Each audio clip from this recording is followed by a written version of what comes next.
John Adams, as you know, served on the committee. Jefferson was the primary author, but John Adams and Ben Franklin were there, Sherman and Livingston, Committee of Five, and they helped him edit, for the final draft. And here's Jefferson. He's in his early 30s. He was tasked with the extraordinary responsibility of drafting the nation's birth certificate. And in the second paragraph, it begins with that famous, "We hold these truths to be self-evident." His first draft said, "We hold these truths to be sacred and inviolate." And Franklin said, "No, I think you could be more concise about that.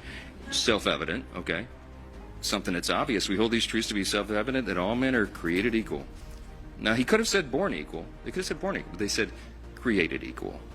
And that our rights do not come from a king or a government. They come from God himself, our creator. That was an extraordinary, revolutionary thing when they wrote it. And I like to imagine in my mind, Franklin and Adams in particular kind of helping Jefferson along as they came up with the final language. They knew exactly what they were saying.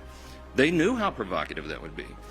And as they said, they pledged their lives and their very fortunes, their sacred honor on it. And that is the foundational piece that made us the great nation in the history of the world, because it made us distinct and extraordinary and different. And every country in the world has tried to emulate it in some way or another. We have the longest lasting constitution. And yet, it's still an experiment.